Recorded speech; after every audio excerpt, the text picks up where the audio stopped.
Teacher की job करती थी। अंजलि के घर में उसकी माँ के अलावा उसका छोटा भाई और भाभी भी रहा करते थे। 30 साल की उम्र होने के बाद भी अंजलि की अब तक शादी नहीं हुई थी। इस बात को लेकर अंजलि की माँ रुक्मिणी देवी काफी परेशान रहा करती थी। माँ, मैं स्कूल जा रही हूँ, जरा मेरा टिफिन तो दे दीजिए। अब क्या पूरी जिंदगी मैं तुझे टिफिन बनाकर देती रहूंगी? अरे कुछ सोचा भी अपने बारे में या बस ऐसे ही? क्या माँ, सुबह सुबह फिर वही बातें लेकर बैठ गई। माँ गलत क्या कह रही है अंजलि दीदी? इतनी उम्र हो चुकी है आपकी, माँ कब तक आपकी सेवा करती रहेंगी? भाभी, मैंने माँ को कब कहा कि मेरी सेवा करो? वैसे भी अपना टिफिन मैं खुद तैयार कर लेती हूँ, बस टेबल से उठाकर देने को ही तो कहा था। वैसे अंजलि दीदी, देखा जाए तो टिफिन उठाकर देने की उम्र तो आपकी है। आपका अपना घर परिवार बच्चे होते तो ये जिम्मेदारी आज आप पूरी कर रही होती।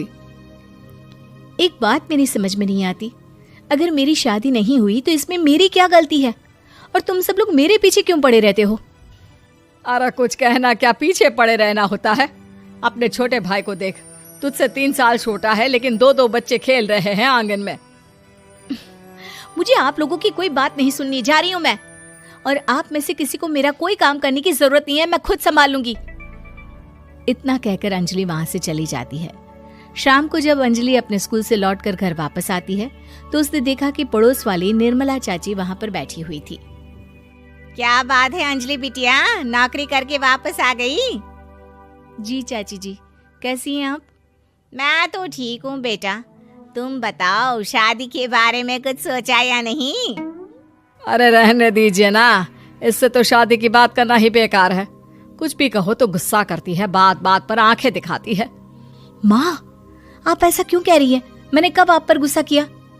अरे अंजलि बेटा, तुम्हारी माँ ठीक ही तो कहती है। 30 की होने आई हो, अब तुम्हें भी शादी वादी कर लेनी चाहिए। चाची जी, आप तो ऐसे कह रही हैं जैसे शादी करने से मैंने मना किया हो। रहने दीजिए निर्मला चाची, हमारी अंजलि दीदी को अभी तक उनकी पसंद का दूल्हा नहीं मिला ना, इसे नौकरी जो करती है ऐसे ही थोड़ी ना किसी को पसंद कर लेंगी। अरे भाई, नौकरी का घमंड है तो बात अलग है, कोई और बात हो तो बताओ, कोई रास्ता निकाला जाए। नहीं चाची जी, कोई बात नहीं है, बस मुझे अभी तक अपनी पसंद का कोई मिला नहीं है। सुन लिया आपने, इस लड़की के तो पर निकल आए हैं और इतनी उम्र में अपनी पसंद का कोई मिलेगा भी नहीं इसे। माँ, आप मेरी शादी को लेकर हमेशा मुझे ताने क्यों मारती रहती हैं? अपनी माँ की बातें तो ताने लगती है। ताने हैं? बताओ, मैंने कुछ गलत कहा क्या? देखो, ये सब छोड़ो, मेरी दूर की बुआ का बेटा है, उसकी अभी शादी नहीं हुई है, उम्र होगी कोई 34-35 साल। आप कहें तो बात आगे बढ़ाऊं? अरे हाँ, क्यों नहीं, ये भी कोई पूछने की बात है। अरे जल्दी से लड़के को यहाँ बुला लो। माँ, आप मुझसे पूछे बिना मेरी शादी की बात करने जा रही हैं और मेरी उम्र 30 भी पूरी नहीं हुई है। निर्मला चाची कह रही है कि वो लड़का 35 साल का है। अंजलि दीदी, आपको क्या लगता है इस उम्र में कोई फिल्म का हीरो आएगा आपके लिए? देखिए, अब पसंद और नापसंद की बात तो रहने दीजिए, पसंद करने की उम्र तो आपकी निकल चुकी। अब तो जो भी मिले उसी से शादी कर लीजिए, इसी में भलाई है। तेरी भाभी बिल्कुल ठीक कह रही है। अब जैसा रिश्ता मिले उसके लिए हाँ कर देना, ताकि हम भी गंगा नहाए। ठीक है, चलिए मैं उस लड़के को कहती हूँ, वो कल ही अंजलि को देखने आ जाएगा। अगले दिन निर्मला चाची के दूर का रिश्तेदार अंजलि को देखने उसके घर आता है। उसका नाम था अजय। अंजलि जी, तो आप नौकरी करती हैं, वो भी स्कूल में? जी हाँ, मैं स्कूल में टीचर हूँ। हाँ अंजलि मैडम, ये तो बताइए कि आपने अभी तक शादी क्यों नहीं की? बस ऐसे ही, कहीं कोई रिश्ता पसंद नहीं आया इसलिए। लेकिन क्या मैं आपसे पूछ सकती हूँ कि आपने शादी क्यों नहीं की? अंजलि, क्या कर रही हो तुम? लड़कियों को इस तरह की बातें नहीं शोभा देती। रहने दीजिए आंटी जी, आपकी बेटी काफ़ी पढ़ी लिखी है, मैं उनके सवाल का जवाब दे ही देता हूँ। वो क्या है ना, मुझे भी अभी तक अपनी पसंद की कोई लड़की नहीं मिली। अच्छा, कोई बात नहीं। वैसे आपकी तनख्वाह कितनी है? कितना कमा लेती हैं महीने का? जी यही कोई 25,000 महीने। बस 25,000? इतने से क्या होता है? इतने से तो आजकल घर भी नहीं चलता। आपके कहने का क्या मतलब है? अरे मैं तो ये सोच कर आया था कि नौकरी वाली लड़की है, आराम से 40,000 कमाती होगी। माफ कीजिएगा, आपका और मेरा रिश्ता नहीं हो सकता। जी कोई बात नहीं, मुझे भी आपके साथ शादी करने में कोई इंटरेस्ट नहीं है। अंजलि, किस तरह की बात कर रही हो?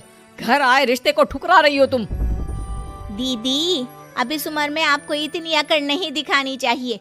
अच्छा खासा रिश्ता हाथ से निकल गया, कहीं ऐसा ना हो कि जिंदगी भर कुंवारी ही रह जाओ आप।